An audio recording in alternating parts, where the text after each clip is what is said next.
За баярлалаа. За тэгэхээр төсөө хилцэж байгаа асуудал дээр бол яг ойлгож байна. Үнэхээр одоо бас зовлон жаргал элдв долоо юм зөндөө юм байгаа хаа. Гэтэ бид нар бол энэ төсөө хилцэж байгаа явцад нэг анхаарах зүйл юу вэ гэхээр бол ерөөсөө их хурлын гишүүд чи олон хүн саналаа хэлж яана л да.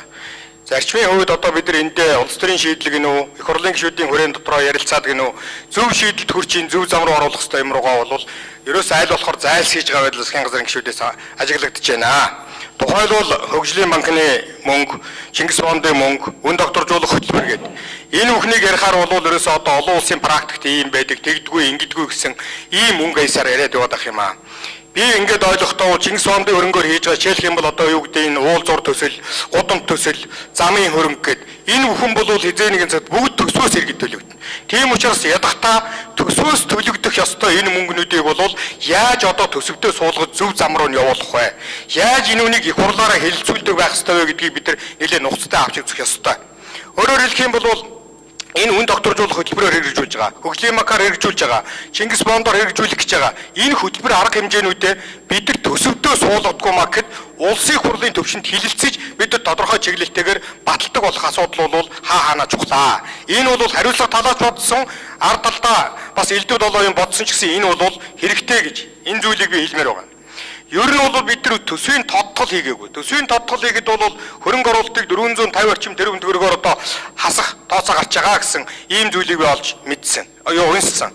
Тэгэхээр бид нар энэ хөрөнгө оруулалт сангийн яамдаар болохоор бол хөрөнгө оруулалтын мөнгө саатаагүй гэдэг. Өнөөдөр тэгэхээр засгийн газар юун дээр анхаарах хэрэгтэй гэхээр бол үнэхээр энэ хөрөнгө санхүүгийн хувьд саатаагүй байдсан бол зохион байгуулалтын алдаа гарчээ. Тийм учраас засгийн газар одоо энэ зохион байгуулалтаа сайжруулж хөрөнгө оруулалтын тендер зураг төсөл элдв долоо юм одоо яг цаг хугацаанд нь зарлж хөрөнгө оруулалтаа шуурхайлдаг энэ ажил дээр бас дүгнэлт хийж үзэх ёстой. Энэ бол нэг гарцаа байхгүй юм асуудал одоо бас эргэж яригдж байгаа зүйл. Бид нар бол өнөөдөр GDP-ийн тухай ярьж байгаа гуравт нь. GDP ярихаар бол GDP өсөж байна, өснө гэсэн байдлаар.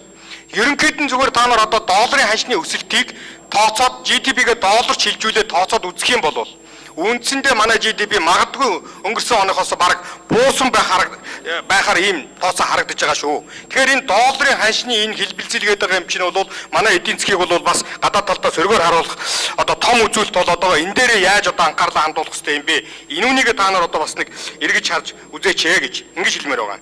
За дөрөвт нь бол би юу хэлэх гэж нөхөр энэ улсын үйлдвэрийн газар гэдэг агентлагуудыг татан буулгаад ингэ яваад байдаг.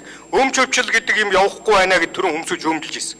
Үнэхээр одоо бид нар буцаагаад одоо энэ улсын үйлдвэрийн газрууд гэдэг юм байгуулад эргээд энэ төрийн оролцоог нэмэгдүүлэх чиглэл рүүгээ энэ өмчийн хэлбэрээ явуулаад байх юм уу?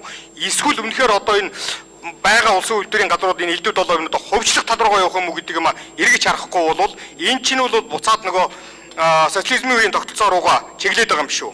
Энэ нэг жишээ хамгийн том жишээ өчигдөр хэлж ялээ шүү дээ. Тэр бөөний үн нь шатгууны бөөний үн жижиглэнгийн өвнөөс их болцсон байна гэж. Тэгэхээр засгийн газар одоо юун дээр анхаарах хэрэгтэй гэхээр энэ бензин шатгууныхаа үнийг та нар барина л гэж байгаа.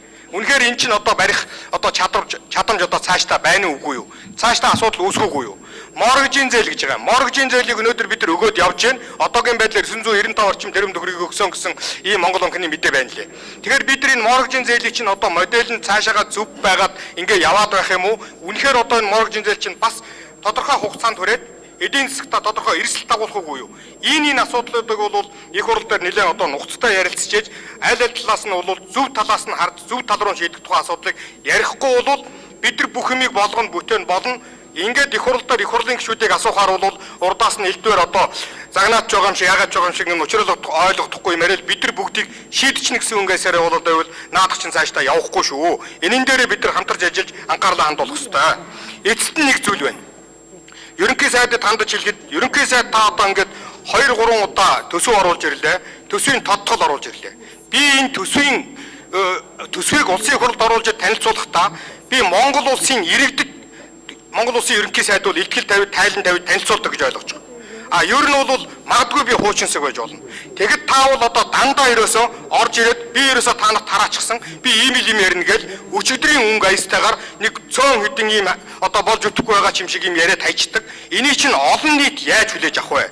Монгол улсын ерөнхий сайд ирэх жилийнхээ төсөв эдийн засгийн төлөв байдлын талаар танилцуулахад ийм зүйлийг яриад сууж яана гэдэг бол удахгүй шүү. Та цаашдаа энийгээ бол бас болсон болоогүй ард иргэдтэй танилцуулж явах ёстой.